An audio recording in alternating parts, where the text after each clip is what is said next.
자, 만나서 반갑습니다. 이번에 우리가 알아볼 종목은 바로 옵티코어라는 종목입니다. 자, 뭐 여러분들도 아시겠지만 최근 들어서 이 소위 말하는 광통신 관련된 기업들의 움직임들이 정말 핫하죠. 특히나 최근에 여러분들이 뭐 한 번쯤은 경험을 해보셨던 이 바로 젠슨왕 대표가 바로 이 AI, 더 빠른 AI를 만들겠다라고 밝히게 되면서 그 핵심 기술이 바로 광통신이다라고 밝혔고, 그와 관련된 기업들의 움직임들이 상당히 좋습니다. 뭐 대표적으로 우리넷 같은 경우에, 우리로 같은 경우에는 지금 현재 시점에서 무려 상승폭이 어마어마할 정도로 관심도를 받고 있고, 옵티코어도 역시나 그와 관련된 섹터에 편입이 되면서 고개를 들어주는 모습이 연출이 되었어요. 자, 근데 안타깝게 지금 보셨던 우리로와 바로 이 옵티코어의 움직임이 완전 하늘과 끝 차이가 나는 모습이 확인이 됐죠. 자, 누구는 상한가를 가고 있는데 누구는 지금 현재 거래 정지가 된 상황입니다. 자, 그렇다면 지금 현재 옵티코어 어떠한 기업이길래, 그리고 왜 이렇게 움직임이 멈췄는지, 여기에 대해서 오늘 이야기를 나눠볼 예정이고요. 역시나 오늘 영상 찍어드린 이후에도 해당 종목에 대해서 추가적으로 궁금하신 부분들이라든지 아니면 향후 시나리오, 투자 전략, 뭐 뉴스, 이슈 등등 여러분들에게 필요한 내용들이 원하신다면 저희 쪽으로 문자 하나만 남겨주시기 바라겠습니다. 010-2940-3278로 문자 옵티코어의 코어 두 글자 남겨주시면 말씀드렸던 이 내용들 모두 다 보내드리도록 하겠습니다. 그렇기 때문에 일단은 영상 잘 보시고 이 영상 이후에 나오게 되는 추가적인 뉴스들도 역시나 문자 신청하시고 함께 또 알아보셨으면 좋겠습니다. 자, 좀 전에도 말씀을 드렸듯이 광통신 관련된 종목군들 정말 좋습니다. 만약에 이 옵티코어도 거래 정지가 되지 않았다면은 아마도 지금 현재 5,000원 혹은 그 이상 상승폭을 키웠을 거라고 보고 있습니다. 뭐 좀 전에 얘기를 드렸던 것처럼 젠슨왕이 현재 시점에서 광통신 쪽과 관련된 이슈를 만들어냈다라는 거예요. 즉 이제는 변기가 아니라 열도 안 나고 빛의 속도로 빠른 광 케이블로 싹 바꾸겠다, 이렇게 누가 젠슨왕이 외쳤다라는 거예요. 그러면서 사실 해당 기업 바로 이 옵티코어도 관련된 이슈로 인해서 부각이 될 수 있었던 포지션이 있었습니다. 특히나 광트랜시버와 광다중화 장치 등을 만드는데 최근 북미 AI 데이터 센터 시장을 정조준하고 고속제품 개발에 사활을 건 기업이에요. 자, 그런데 왜 이 기업 거래 정지가 됐을까요? 결국에는 지금 현재 여러분들도 아시겠지만 3월 마지막 주입니다.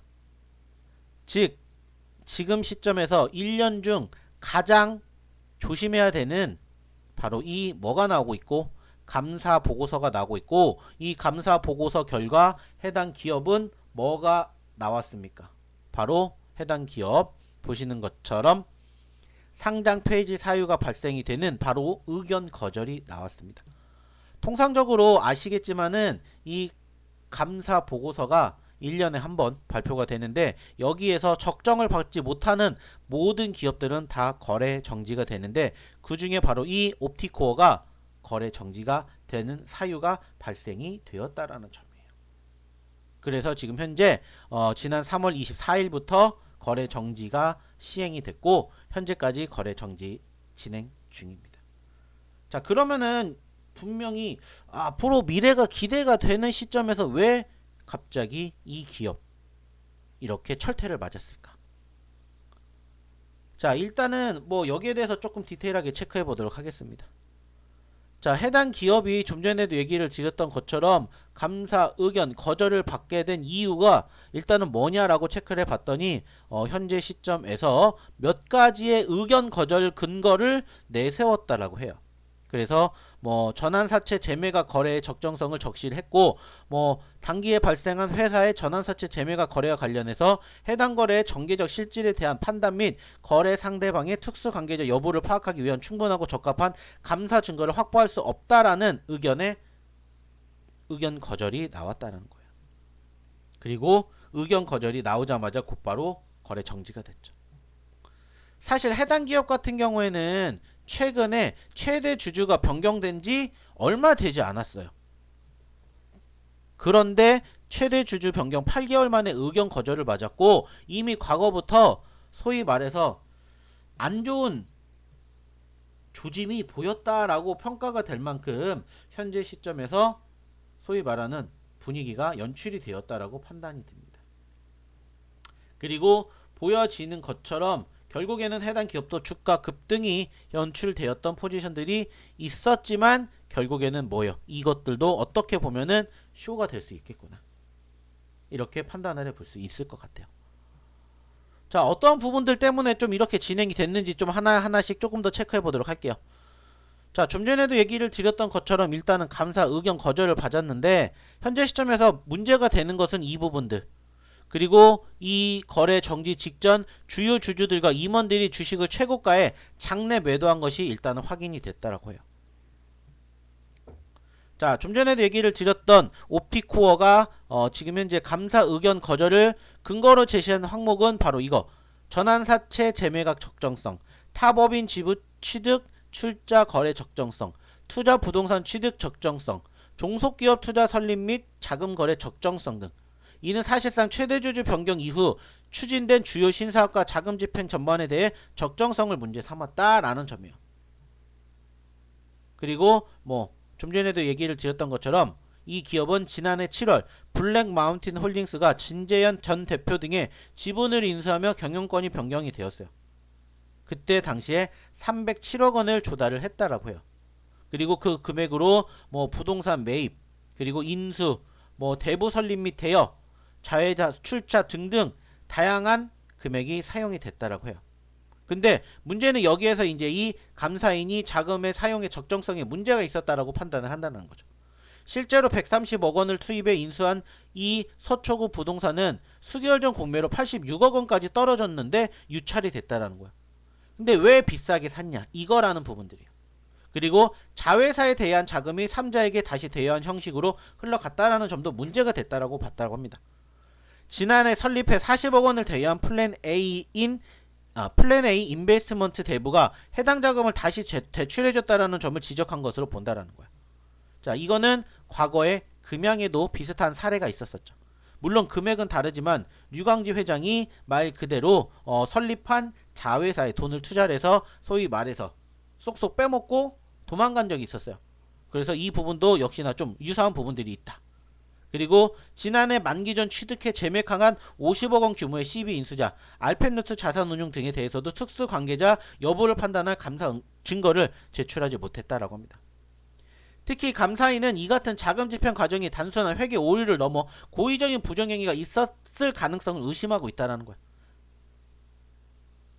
실제 외부 감사인은 지난 1월 12일 옵티코어 감사 대면회의를 통해 자금 관련 부정 위험에 대해 대한 지배기구 관련 내용을 질의를 했고, 같은 달 16일에는 회계 부정조사 관련 내부 감사기구 조사 협조를 요청했으며 27일 회계 부정조사 관련 조사 계획을 알렸다고요. 그리고 외부 감사인의 회계 부정조사 기간 중 주가가 비정상적으로 급등한 점에 주목을 해볼 수 있다는 거예요. 그리고 말씀드렸듯이 최근에 2배 넘게 급등을 했고 주가 급등락 환상을 지적한 적도 있다는 거예요. 근데 여기에다가 말씀드렸듯이 상장 폐기 위기에 몰리며 강도 높은 조사가 진행되는 과정에서 내부 세정의 발견 전형적 이념들이 보유주식을 처분을 했다는 거예요. 반면 이 기간 주주들은 아무런 정보도 얻지 못했다. 비등기 임원인 김도훈 이사는 무려 23만 주를 처분했고, 특히 매도 가격 5,049억 원에 최고점에 팔았고, 김진환 이사, 박경수 이사 역시나 35만 주, 25만 주를 매각을 했다. 그리고 주요 주주인 DS투자조합도 272만 주 가운데 65만 주를 매도했다. 문제가 많은 회사였다라는 거고, 이번에 손바뀜이 되면서 어떻게 보면은 제대로 한탕 해먹은 기업이냐, 이렇게 생각이 든다는 거야. 물론 옵티코어 관계자는 올해부터 본격적인 매출 확대가 이어지고 있어 사업상으로는 문제가 전혀 없다, 거래 재개를 위해 최선을 다할 것이다 라고 밝혔지만 현재로서는 쉽지 않을 것 같습니다. 특히나 지금 현재 이렇게 이야기를 하고 있는 부분들이 소위 말해서 과거 영풍재지라든지 대우 AR과 상당히 유사한 모습이 나오는 것 같아요. 영풍재지 같은 경우에는 시세조정 사건 이후에 거래정지에 들어갔지만 계산기간을 거쳐 거래가 재개되며 상장은 유지가 되긴 했어요. 다만 이 과정에서 수사와 시장 신뢰 훼손이 이어지면서 정상적인 투자 대상으로 보기 어려운 구간이 길게 지속이 됐어요. 그리고 대오웨일 역시나 관련 인물 구속 등 이슈가 있었지만 즉각적인 상장 폐지로 이어지기보다는 거래 정지와 관리 종목 상태가 이어지며 불확실성이 지속된 사례라는 거예요. 중요한 건 두 사례 모두 문제 발생 이후 바로 결론이 나지 않았다는 거고, 오히려 거래 정지와 심사 구조 정리 과정이 길게 이루어졌고, 현재 상황에서 본다라면은 지금 이 옵티코어도 같은 구조가 될 수 있는 상황이 발발될 수가 있다라는 점이에요. 그 말은 뭐냐? 현재 시점에서 이 거래 정지가 이어질 가능성이 최소 1년 이상이다라는 겁니다. 무엇보다 투명해야 되는 이 보고서가 불투명하게 이어지고 있고, 이 감사인들이 원하는 조건에 충족되지 않다 보니까는 결과론적으로는 녹록지 못한 상황이죠.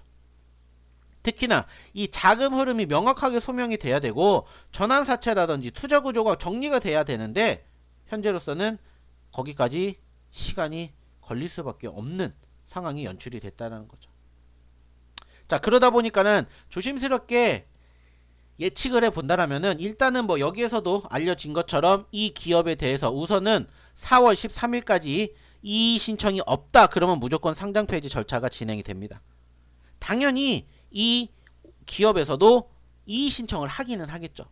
근데 중요한 건 말 그대로 정말 빠르게 개선 포지션, 즉 개선을 할 생각이 있다라면은 이의 신청을 가급적이면 빠르게 할 거라고 저는 생각을 합니다. 그리고 이 이의 신청이 늦어지면 늦어질수록 결국에는 사측은 이 기업을 회생시킬 생각이 높지 않다라고 판단을 합니다. 그렇기 때문에 이제부터 중요한 건 일단 이 기업이 실질적인 이의 신청을 할 것인지가 1번이에요. 그리고 나서 개선 기간을 부여를 받는다면은 최소 1년입니다. 그러면 이거는 내년까지 우선 1차적으로 상장 폐지는 아니지만 거래 정지가 진행이 될 거고, 다행스럽게 그 과정에서 감사 보고서를 재심사를 받아서 거래 재개가 된다라면 좋겠지만 아직 그것까지는 미궁이지 않을까라고 생각이 들어요. 그렇기 때문에 현재 시점에서 이 옵티코어는 오늘 이후, 이제 말씀드렸듯이 늦어도 4월 13일 이전이 중요합니다. 앞으로 한 2주 정도가 남았기 때문에 해당 기업의 마지노선은 저는 2주라고 봅니다. 자, 중요한 건 쉽지 않다라는 거예요. 하지만 계속해서 뉴스가 나오고 이슈가 나올 것이기 때문에 여러분들이 그 과정에서 혼자 하시기가 힘드시다면 저희 쪽에 도움을 한번 받아보셨으면 좋겠습니다. 010-2940-3178로 역시나 문자 코어라고 두 글자 남겨주시면 해당 종목의 향후 시나리오, 투자 전략, 그리고 어떤 뉴스 이슈가 나오는지 이 모든 내용들을 여러분들에게 모두들 보내드릴 거예요.